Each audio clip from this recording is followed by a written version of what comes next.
2025년 8월 5일 새벽. 뉴스 속보를 처음 접했을 때 나는 화면을 의심했다. 그토록 익숙하던 자금성과 베이징의 중심부가 물에 잠겨 있었다. 수천 년을 견뎌온 고도, 제국의 수도, 현대 중국의 상징이었던 그 도시가 단 몇 시간 만에 물바다가 되었던 것이다. 당황스럽고도 비극적인 이 장면은 단순한 폭우 때문만은 아니었다.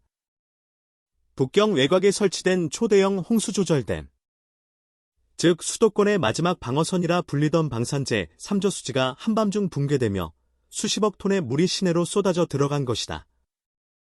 중국은 오랫동안 치수를 문명의 근간으로 삼아왔다.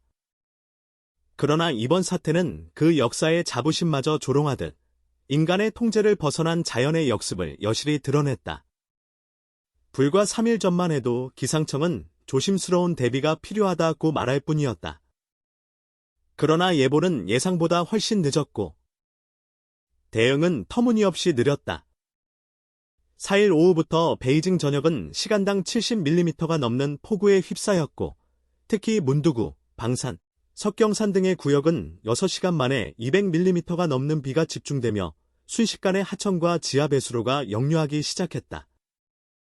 내가 충격을 받은 것은 단순히 비의 양이 아니다. 그 물의 양보다도 훨씬 더 거대하고 두려웠던 것은 국가 그 자체가 침몰하는 듯한 느낌이었다. 어떤 나라도 자연재해를 완전히 막을 수는 없다. 그러나 인재는 막을 수 있었다. 방산제 3저수지, 일명 북경의 방패는 2012년 대홍수 이후 약 10년간 180억 위안, 약 3조 5천억 원을 들여 개조 보강되었다. 정부는 늘 100년 빈도의 폭우도 막을 수 있다고 자랑했다. 그런데 그 댐이 이렇게 허무하게 무너질 줄 누가 알았을까? 붕괴의 시점은 4일 자정 무렵으로 알려졌다. 그러나 주민들에게 하류 대피령이 내려진 것은 새벽 3시경이었다. 이미 늦었다.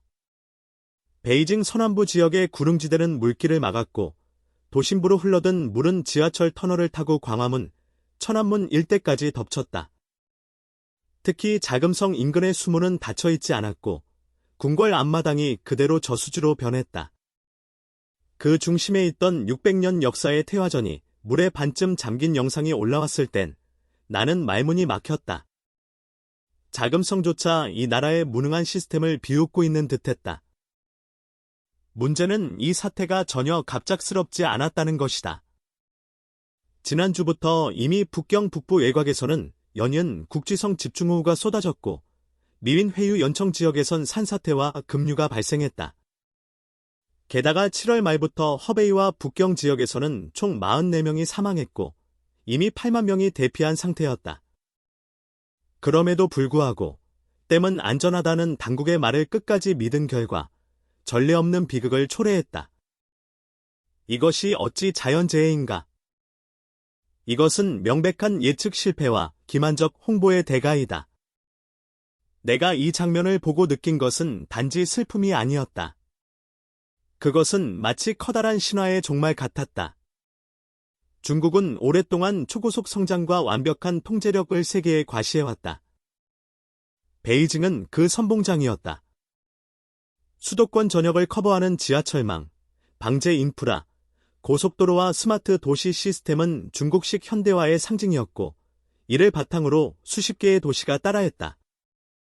그러나 댐 하나가 무너지는 순간 그 모든 시스템이 얼마나 허약했는지를 드러냈다. 대피령은 늦었고 경고 메시지는 수신되지 않았으며 시민들은 차 안에서 갇혀 죽어갔다. 병원은 정전되었고 인터넷은 끊겼으며 수많은 지하상가와 지하철은 완전히 침수되었다. SNS에 올라온 영상에서는 한 남성이 고층 빌딩 옥상에서 구조를 요청하며 국가가 우리를 버렸다고 외치는 장면이 있었다. 그것은 단순한 절망의 외침이 아니었다. 그 말은 곧 체제 자체에 대한 심판이었다. 이번 대홍수는 단순한 물난리가 아니었다. 수도 전체의 기능을 마비시키는 전대미문의 재앙이었다. 8월 4일 정오 이후 베이징 시내 대부분의 주요 도로는 침수되었고 지하철 노선의 80% 이상이 운행을 중단했다.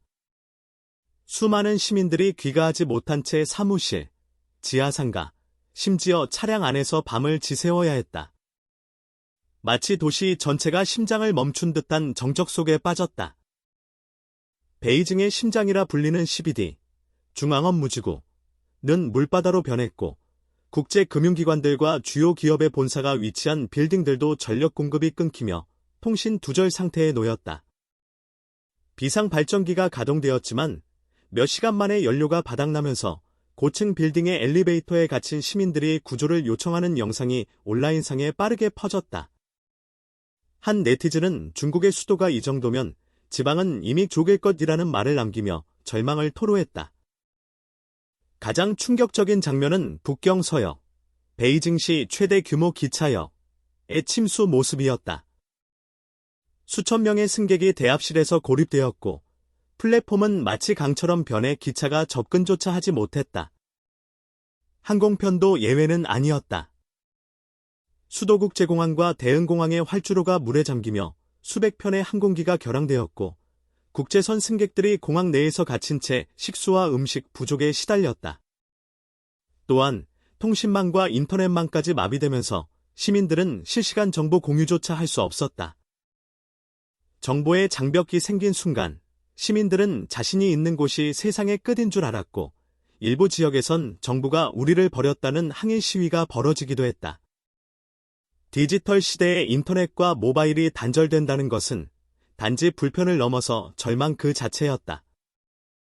이런 마비 상황은 단순한 자연재해만으로 설명되지 않는다. 도시 인프라에 대한 과신과 대책 부족, 위기 대응 체계의 미비함이 동시에 드러난 것이다.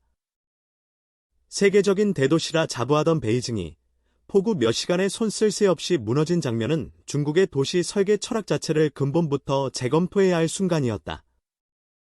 나의 시각에서 보자면 이는 단지 비가 많이 왔다는 문장으로 요약될 일이 아니다. 지난 수십 년간 GDP 성장에만 몰두하며 기반 시설에 대한 점검과 재정비를 무시해온 중국의 자업자득이다. 지하배 수망은 오래전부터 전문가들이 경고했던 시한폭탄이었고 그 폭탄이 마침내 오늘 터진 것이다. 이번 홍수의 가장 충격적인 순간은 무엇보다도 초대형 댐의 붕괴였다. 아직 중국 당국은 어떤 댐인지 공식 명시하지 않았지만 현지 영상과 사진, 위성사진을 종합해보면 베이징 외곽에 위치한 중형급 이상의 인공댐 하나가 한밤중에 붕괴된 것으로 보인다. 그로 인해 도심으로 수십만 톤의 물이 쏟아지며 이미 취약했던 배수 시스템은 완전히 무력화되었다. 사고 직후 현장에 있던 한 시민은 이렇게 말했다. 갑자기 산처럼 물이 몰려왔다. 하늘에서 쏟아지는 게 아니라 땅이 갈라지고 그 틈에서 물이 터져 나오는 느낌이었다. 이것이 바로 인재의 전형적인 패턴이다. 자연은 경고했고 인간은 무시했다. 중국은 이미 지난 수년간 기후변화에 따른 이상기후 가능성을 수차례 보고받았다. 특히 북방 지역의 급격한 강수량 증가와 도시화로 인한 지표면 불투수화, 그리고 낡은 댐 시설의 유지관리 미흡은 치명적 조합이었다. 그럼에도 불구하고 정부는 여전히 대규모 인프라 투자에만 몰두하며 정작 중요한 기후 리스크 관리는 뒷전이었다. 이번 댐 붕괴가 단순한 노후화 때문이라고 말하기엔 증거가 너무 많다. 주변 주민들은 몇 주 전부터 댐 인근에서 진동과 균열음을 느꼈다고 증언했고 SNS엔 이미 균열된 댐의 영상이 돌아다녔다. 그러나 정부는 유언비어라며 차단했고 결과적으로 수만 명이 순식간에 침수 지역에 고립되는 비극이 벌어진 것이다. 내가 가장 분노하는 부분은 바로 이 지점이다. 자연은 돌발적일 수 있다. 하지만 그것을 예측하고 대비하는 것이 바로 정부의 책임이다. 그런데 중국 정부는 이번에도 기밀이라는 이름으로 정보를 숨기고 시민들에게는 안심하라는 말만 반복했다. 이로 인해 수많은 사람들이 미처 피할 시간조차 없이 물에 휩쓸렸다. 이것은 사고가 아니라 범죄다. 또한 우리는 이 사건을 단지 중국 내부의 문제로만 볼 수 없다. 중국은 세계 최대의 온실가스 배출국이다. 그들의 개발 지향적인 정책, 무분별한 도시화와 대형 인프라 건설은 지구 전체에 영향을 미친다. 중국 내 기후 재난은 곧 아시아 전체, 나아가 전 세계의 생존 문제와 직결된다. 결론적으로 말하자면 이번 댐 붕괴는 자연과 싸워 이기려던 인간의 오만함이 부서진 현장이다. 인류가 지구를 억지로 통제하려는 순간 자연은 그 배신에 반드시 응답한다. 이번에는 베이징이 그 응답을 받은 것이다. 다음은 어디일까? 그건 아무도 모른다. 시청해주셔서 감사합니다. 이 영상이 중요한 메시지를 전달했다고 느끼셨다면 좋아요와 구독 부탁드립니다. 그리고 댓글로 여러분의 생각을 공유해주세요. 잊지 마세요. 지금 우리가 목격한 것은 시작에 불과합니다.